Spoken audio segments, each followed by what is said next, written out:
नमस्कार. तर आई अंबाबाईच्या आशीर्वादाने आम्ही साऊथ इंडिया राईडची प्लॅनिंग केलेलं आहे. 14 दिवस 2 मित्र आणि 3500 किलोमीटरचा हा प्रवास जाऊन पोचणार आहे तर धनुष्यकोडीला. धनुष्यकोडी हे प्रत्येक बायकरचं स्वप्न असतं, तर तो प्रवास आमचा गाठायचं स्वप्न आहे. तर आजचा पहिला दिवस आहे कोल्हापूर टू गोकर्ण. गाडी पूर्णपणे रेडी केली. जेवढं लागतं तेवढं सामान आम्ही 2 बॅगामध्ये बसवण्याचा प्रयत्न केला आहे. एक टॉप बॉक्समध्ये बॅग आहे आणि एक बॅग अशी मागे बांधलेली आहे. तर गाडी पूर्णपणे सर्व्हिस करून रेडी आहे. घरच्यांचा निरोप घेतला आणि निरोप घेऊन मी निघतो आहे आपल्या प्रवासासाठी. तर पहिला स्टॉप होता आमचा पेट्रोल पंप. कोल्हापूरच्या पेट्रोल पंपावर टाकी फुल केली. 1.5 तासाच्या प्रवासानंतर आम्हाला हे अतिशय सुंदर दृश्य बघायला मिळालं बेळगावच्या अलीकडे. तर आम्ही इथे थांबून थोडासा ब्रेक घेतला आणि फोटो सेशन नक्कीच केलं. तर इथून पुढे आम्हाला कित्तूरपर्यंत जायचं होतं आणि कित्तूरला आमचं जेवायचं ठरलं होतं. तर कित्तूरवरून तिथून फाटा आहे येल्लापूरला. तर तिथे आम्ही जेवण केलं. लाईट आपला पुलाव भात वगैरे खाल्ला आणि मग पुढे परत मार्गस्थ झालो.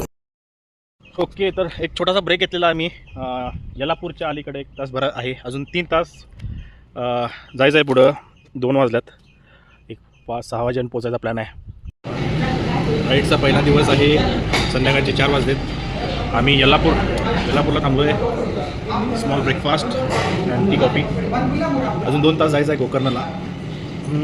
Steel not tired, going good.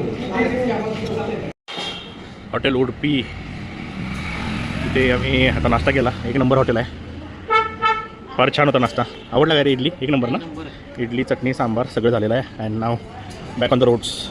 जरासं पेट्रोल भरायचं आहे, परत रिफिल टॉपअप आणि मग अगेन प्रोसीड. दिवसभरामध्ये 350 किलोमीटर राईड केल्यानंतर आम्हाला गोकर्ण इथे सनी सेरेनिटी असं एक रिसॉर्ट मिळालं.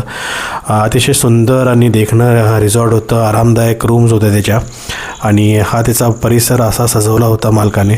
तर फारच छान वाटलं. संध्याकाळी आम्ही फिश करीचा बेत केला होता. फिश करी वगैरे खाऊन मस्त झोपी गेलो. दिवसभर दमलो होतो. त्यानंतर उठल्या हा आम्हाला व्ह्यू मिळाला आणि आमच्या दुसऱ्या दिवसाची सुरुवात अशा व्ह्यूनी झाली. दुसरा दिवस आमचा असणार आहे गोकर्ण टू मँगलोर.